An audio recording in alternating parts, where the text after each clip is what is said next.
नमस्कार मंडळी, आज शारदीय नवरात्रीचा तिसरा दिवस. देवीची तिसरी माळ आणि तिसरं रूप म्हणजेच देवी सिद्धिदात्री. सिद्ध गंधर्व यक्षाद्यै रसुरैरमरैरिपी सेव्यमाना सदा भुजात सिद्धिदा सिद्धिदायिनी.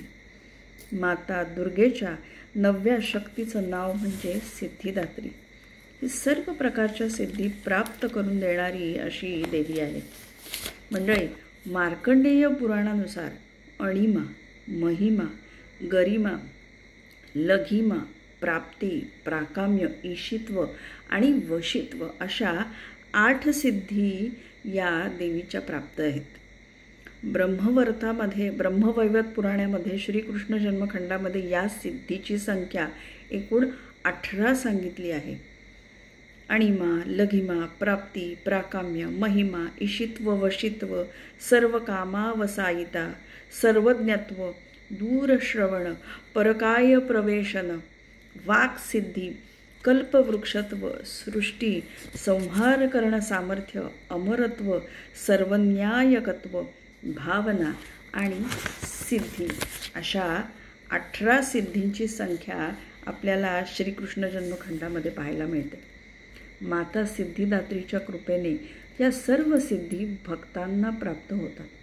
देवी पुराणाच्या नुसार भगवान शंकरांना अनेक सिद्धी या सिद्धिदात्री देवीमुळेच प्राप्त होल्या आणि त्यामुळेच त्यांचं शरीर हे अर्ध देवीसारखं झालं.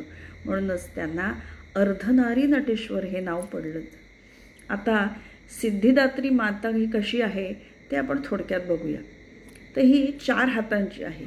तिचं वाहन सिंह आहे, पण ती कमलपुष्पावर सुद्धा आरूढ होऊ शकते. तिच्या उजव्या हातात चक्र तर डाव्या हातामध्ये शंख आणि कमलपुष्प आहे.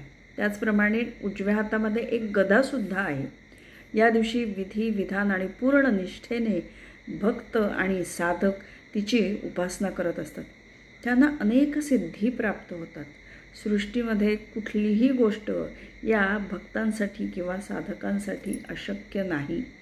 ब्रह्मांडावर पूर्ण विजय मिळवण्याचं सामर्थ्यसुद्धा त्यांना प्राप्त होतं. म्हणून प्रत्येक मनुष्याचं हे कर्तव्य आहे की सिद्धिदात्रीची निरंतर प्रार्थना ही केलीच पाहिजे. कारण का तिच्या कृपेमुळे संसारातील असंख्य दुःखे जी आहेत ना ती नाहीशी होतात. जन्मजन्मांतरीच्या पापांचं क्षालन होण्याचं सामर्थ्य जे आहे ते या देवीच्या भक्तीमध्ये आहे. तसेच सुखाचा भोगसुद्धा आपल्याला प्राप्त होतो आणि शेवटी मोक्षप्राप्तीसुद्धा होते. माता सिद्धिदात्री हे नवरात्रीमधलं देवीचं शेवटचं रूप आहे. अन्य 8 दुर्गांची उपासना करता करता शेवटी या देवीची उपासना केली जाते. माता सिद्धिदात्रीच्या कृपेने लौकिक आणि पारलौकिक अशा सर्व कामना तिच्या कृपेमुळे पूर्ण होतात आणि भक्तामध्ये कुठल्याच प्रकारची कामना अजिबात उरत नाही. तो पूर्णपणे निष्काम होतो. तिच्या कृपेने त्याला परमपद प्राप्त होते. मग कोणत्याही वस्तूची आवश्यकता त्याला भासत नाही, उरतच नाही. मातेच्या चरणांची प्राप्ती झाल्यानंतर कोणतेही मागणे भक्ताकडे मागण्यासाठी उरतच नाही. माता भगवतीचं स्मरण, ध्यान आणि पूजन यामुळे संसाराच्या असारतेचा बोध होतो. तसेच परमशांतीदायक अमृतप्राप्ती म्हणजे अमृतपदाची प्राप्ती त्याला देखील म्हणजेच भक्ताला देखील होते. तर अशी ही विजयाची पुष्पमाला अर्पण आदी शक्तीला नवविध भक्ती धाग्यामध्ये देवी महात्म्य गुंफू चला. आता आजच्या 9व्या देवीची माहिती पाहिली.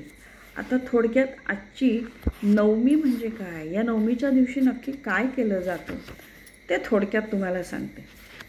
नेहमीप्रमाणे आपण षोडशोपचारे या देवीची पूजा अर्चा करतो आणि आरती वगैरे सगळं झाल्यानंतर उत्तर पूजन करून देवता या विसर्जित केल्या जातात.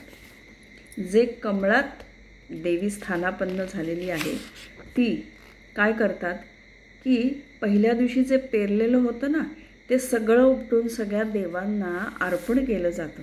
म्हणजे जेव्हा घट बसतात तेव्हा आपण धान्य पेरतो की नाही, तर ते जे शेवटच्या दिवशी असतं ना, ते सगळं उपटायचं आणि ते देवांना अर्पण करायचं असतं.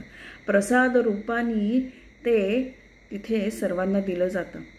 काही काही ठिकाणी 56 भोगसुद्धा देवीला अर्पण केले जातात आणि तो प्रसाद म्हणून रात्रीचं जागरण झाल्यानंतर आदल्या रात्री अष्टमीला सुद्धा ते दिलं जातं.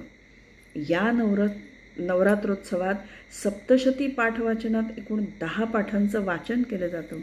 एका पाठाचं हवन, हरिकथा, जागरण, गोंधळ, जोगवा मागणे इत्यादी धार्मिक कृत्यसुद्धा केली जातात. सृजनाचा हा उत्सव साजरा करताना त्यातील भाव हा अत्यंत महत्त्वाचा आहे.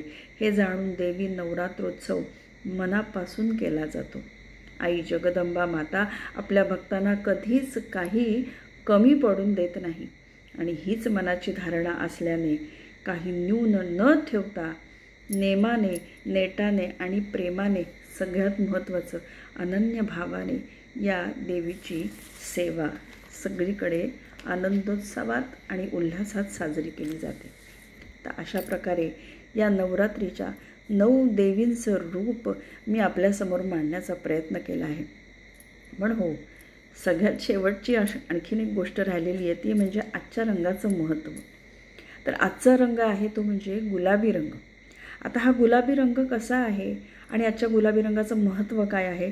तर हा गुलाबी रंग कशाचं प्रतीक आहे? तर हळूवार प्रीतीचा, गुलाबी भावनांचा, काळजीचा आणि निरपेक्ष समर्पणाचा हा रंग दर्शवतो. तसेच स्त्रीच्या कोमलतेशी जोडला गेलेला हा रंग आहे. गुलाबी रंगांनी फुलती प्रेमळ ही नाती, नवरात्रीचे 9 रंग भक्तीच्या जणू वाती. श्रोतेहो, गेले 9 दिवस 9 देवींचा काय म्हणू सगळा आनंद सोहळा सगळ्यांनी सगळीकडे पार पाडला आणि त्याचबरोबर मी आपल्यापर्यंत या 9 दिवसांच्या 9 देवींचं रूप आपल्यासमोर मांडण्याचा प्रयत्न केला. जर का तुम्हाला माझा व्हिडिओ पहिल्यापासून तुम्ही बघितले असतील तर माझे सगळेच व्हिडिओ जर का तुम्हाला आवडले असतील तर माझ्या व्हिडिओजना नक्की लाईक करा, शेअर करा, कमेंट करायला विसरू नका आणि बाजूला दिलेल्या बेल आयकॉनवरती क्लिक करायला विसरू नका, जेणेकरून माझ्या सगळ्या नोटिफिकेशन्स तुमच्यापर्यंत पोहोचतील. चला तर मग या देवीचा आपण जागर दरवर्षी असाच प्रेमाने करूया आणि तिच्याकडे आपली सगळी जी काही दुःख आहेत ती व्यक्त करण्याचा प्रयत्न करूया, दुःखे नष्ट करण्याचा प्रयत्न करूया. जय अंबे, जगदंबे, श्रीराम.